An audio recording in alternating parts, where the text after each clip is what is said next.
Bonjour, je suis Grégoire Linder, le cofondateur de la plateforme de crowdfunding Raisers. Bienvenue dans notre deuxième tuto qui porte sur le financement participatif via la prise de participation au capital. Les termes utilisés en anglais sont equity crowdfunding, voire même crowd equity. Le terme equity signifiant une action d'entreprise. Alors le principe consiste pour une entreprise à réaliser une augmentation de capital et faire venir un certain nombre d'actionnaires.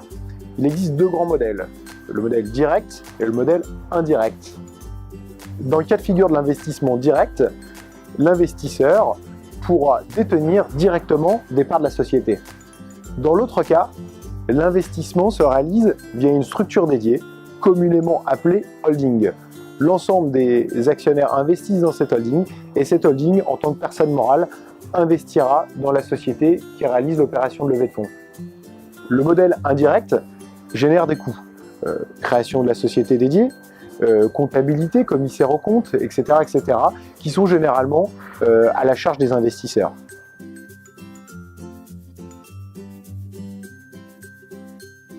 Non, le crowd equity ne remplace pas les banques. Les banques, elles, leur métier, c'est de prêter éventuellement aux entreprises. Elles n'investissent quasiment jamais en fonds propres dans les sociétés. En revanche, le crowd equity est une alternative pour toutes les entreprises qui pourraient s'adresser aux réseaux de business angels et aux fonds d'investissement tels que les fonds d'amorçage, les fonds de capital risque.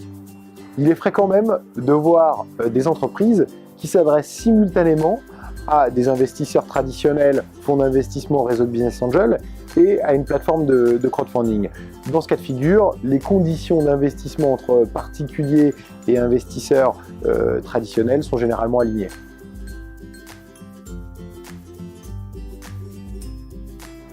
Alors attention, l'investissement au capital de start-up, TPE, PME comporte un risque de perte totale ou partielle de l'investissement. Aussi, l'horizon d'investissement est assez éloigné. Généralement, on part au minimum pour une période de 5 ans. Notre recommandation est donc de ne pas investir plus de 10% de son patrimoine financier dans ce type d'opération. Aussi, il ne faut pas mettre tous les œufs dans le même panier. Évidemment, essayez d'investir sur le plus grand nombre d'opérations possible, le plus finement sélectionné.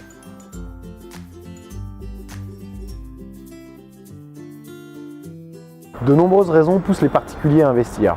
Alors, les premiers à participer aux opérations de crowdfunding sont ceux qu'on appelle les friends and family.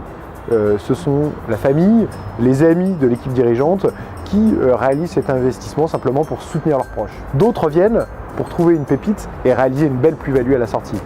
Certains investissent pour soutenir l'économie locale, près de chez soi, et ainsi générer de l'emploi via ces investissements.